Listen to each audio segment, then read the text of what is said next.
అమ్మో! ఇయాల ఇంటికి ఎట్లా పోతానో ఏమో! మీకు దబ్బ దబ్బ వార్తలు చెప్పి సంచి పట్టుకొని ఉరుకుతూనే ఉంటా. ఆటోలుంటాయో ఉండయో, బస్సులు గిన దొరుకుతాయో లేదో. ఏంది పిల్ల గంతగనం రంది పడుతున్నావు? రోజు లెక్కనే పో ఇయ్యాల గూడా అంటారా? నేను గూడా గట్లనే అనుకోని ఛత్రి మార్చి వచ్చిన. తీరా ఇప్పుడేమో వానదేవుడు పగ తీర్చుకుంటున్నట్టే చేస్తుండు. ఇయాల సూరన్నకు పానంగిన మెత్తబడ్డదో ఎట్లనో గాని సెలవు పెట్టినట్టుండు. వానదేవుడు ఎంట్రీ ఇచ్చిండుగా. ఈడ ఆడ అని తేడాలే. పట్నం మొత్తం చల్లగా తానం చేసింది ఇయాల. అసలే ఈ ఎండలకు మాడిపోతున్న భూతల్లి ఈ డల్లు వానకు జర్ర చల్లబడ్డట్టే అయింది. దినాం సుర్రున సురుకులు అంటిస్తున్న సూరన్న కోపానికి వానదేవుడు జర కూల్ చేసిండు.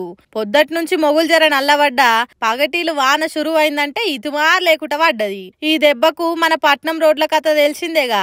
ఏడి కాడికి నీళ్లు నిండిపోయి రోడ్లు మొత్తం చెరువులోలే బుస్సుమని వంగినాయి. పొద్దుగాల కొలువులకు పోయినోళ్ళు మాపటికి ఇండ్లకి పోదామంటే చిన్నగా తిప్పలైందా ఈ ట్రాఫిక్ తో. జర్రంత మొగులైతేనే ట్రాఫిక్ జామ్ తోని దాస్తాము. ఇంకా ఇంత గట్టి వాన కొడితే ఎట్లుంటది కథ? సొంత బండ్లు ఉన్నోళ్ళు తుడుచుకుంటానో తడుచుకుంటునో ఆడిడ ఆవుకుంటానో సందులలో జొరుకుంటా పోయిరు గాని బస్సులల్లో ఆటోలలో పోయేటోళ్ళు మాత్రం ట్రాఫిక్ లో ఇరికిపోయి పండే రాత్రికే చేరుకున్నారు ఇండ్లకు. ఇంకా 2-3 రోజుల దాకా సూరన్నకు బ్రేకే అంటుర్రు వాతావరణ శాఖోళ్ళు. కాబట్టి ఇయాలేదో తెలియకుండా బయటికి వెళ్ళిరు గాని ఈ వానలొడిచేదాకా ఓ 2-3 ఒద్దులు ఓ శత్రో కవరో వానకోటో ఎంబడి తెచ్చుకోర్రి. కాలం గాని కాలంలో కొట్టబట్టింది వాన. నెత్తి దర్శనాక ఏమన్నా ఏటమటమైతే చాలా తక్లీఫ్ అవుతుంది. జర పైలముండుర్రి. ఏమంటున్నాం? బుడ్డ పోర్లను ముసలోళ్లను ఒక కంట కనిపెట్టుంచుర్రి. పైలమ్మలా ఎంపీటీసీ జెడ్పీటీసీ ఎన్నికలకు ఎప్పుడు నోటిఫికేషన్ వస్తుందో తెలుస్తలేదు. రేపు మాపు అని సర్కార్ నానుస్తున్నది కానీ ఓట్లు ఎప్పుడన్నది చెప్తలేదు. కానీ గులాబీ పార్టీ మాత్రం ఎప్పుడు ఎన్నికలు వచ్చినా ఈడ్చి దెబ్బ కొట్టేదానికి తయారుగా ఉండాలి అని లీడర్లు ఊర్లు తిరుగుతున్నారు. అధికారంలో ఉన్నప్పుడు జనం ఎట్లా స్వాగతాలు పలికినరో అంతకంటే ఎక్కువనే ఎదుర్కొన్నారు మాజీ మంత్రి హరీష్ రావును. కల్వకుర్తి పర్యటనకు పోయిన హరీష్ రావుకు బంజారా అక్కలు పలికిన స్వాగతం ఇది. కర్తాల్ మండలం చరికొండ ఊరు శివారు బోయిన్గుట్ట తండాల సేవాలాల్ మహారాజ్ మహాత్మా గాంధీ బిఆర్ అంబేద్కర్ బొమ్మలు పెట్టిండ్రట. హాగో ఆ మహాత్ముల విగ్రహాలను షురూ చేసేదానికి పాయిరం కొద్ది హరీష్ రావును పిలిచిండ్రట తండావాసులు. ఆడికి పోయిన హరీష్ రావు పరదాల గుంజి ప్రారంభం చేసిండు.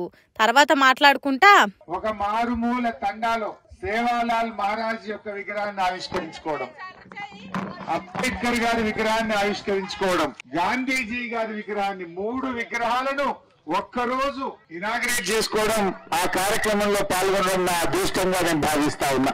ఆ గాంధీ బాటలో నడిచిండు, ఆనంద నిరాహార దీక్ష చేసి ఈ తెలంగాణ రాష్ట్రాన్ని తెచ్చిండు మన కేసీఆర్. అంబేద్కర్ గారు చిన్న రాష్ట్రాలకు హక్కులు కల్పించిండు. రాష్ట్రాలు ఎలా తెచ్చుకోవాలో ఆనాడు ముందు చూపుతో అంబేద్కర్ గారు రాజ్యాంగంలో రాసిండు గనుకనే ఇవాళ తెలంగాణ రాష్ట్రం వచ్చింది. అందుకే కేసీఆర్ గారు 125 అడుగుల ప్రపంచంలోనే అతిపెద్ద అంబేద్కర్ విగ్రహాన్ని మన హైదరాబాద్ నడిబొడ్డున పెట్టించిండు కేసీఆర్. బంజారా హిల్స్ లో పేరేమో బంజారా హిల్స్, కానీ ఆడ గుంటడి జాగ లేకుండే మనకు కేసీఆర్ గారు ఎకరం జాగ ఇచ్చి బంజారా హిల్స్ లో అద్భుతమైన బంజారా భవన్ కట్టి మన ఆత్మ గౌరవాన్ని నిలబెట్టింది కూడా మన కేసీఆర్.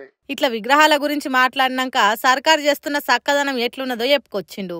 నమ్మిండ్రు 10 ఏళ్ళు కేసీఆర్ మంచిగానే చేసిండు గాని వీళ్ళేదో మరి తులం బంగారం ఇస్తారట కదా, ఆడపిల్లలకు స్కూటీలు ఇస్తారట కదా, 2 లక్షలు మాఫీ చేస్తారట కదా, ఇట్లా 2500 ప్రతి మహిళకి ఇస్తారట కదా అని చాలా హామీలు ఇస్తే నమ్మినం మనం. ఏమైంది ఈ రోజు? ఏమున్నది, నమ్మి నాన్న పోస్తే పుచ్చి బూరలైనాయి అన్నట్టు అయిందట ఎవ్వరము.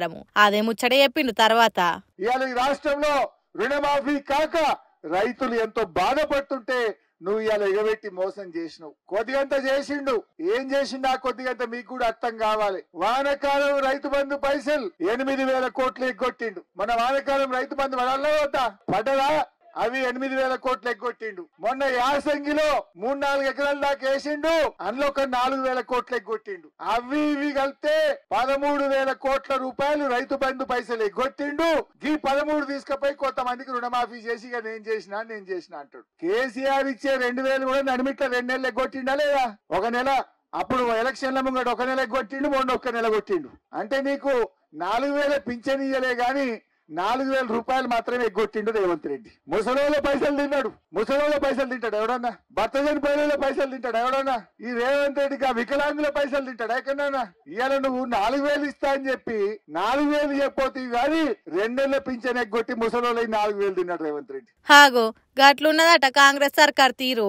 ఓ ఇట్లా శాన ముచ్చట్లే చెప్పిండు సీఎం రేవంత్ రెడ్డి పాలన మీద. కాబట్టి ఎప్పటికైనా తెలంగాణకు దిక్కు దిశ బీఆర్ఎస్ పార్టీ అన్నట్టు చెప్పిండు. ఆనాడు ఢిల్లీలో ఉన్న మోడీ గారు ఏడాదికి 2 కోట్ల ఉద్యోగాలు అన్నాడు, మోసం. రేవంత్ రెడ్డి అన్నాడు మొదటి ఏడాది 2 లక్షల ఉద్యోగాలు అన్నాడు, ఈయన మోసం. ఢిల్లీలో ఉన్న బీజేపీ మోసం చేసింది, గల్లీలో ఉన్న కాంగ్రెస్ కూడా మనను మోసం చేసింది. హీగో గిట్ల చిన్నగా అందరికంటే ముందుగాల రాబోయే లోకల్ బాడీ ఎన్నికలకు ప్రచారాన్ని షురూ చేసినట్టు కొడుతున్నది ఈ బీఆర్ఎస్ పార్టీ. మరి జనం మనసులో ఏమున్నదనేది ముందు చూడాలిగా.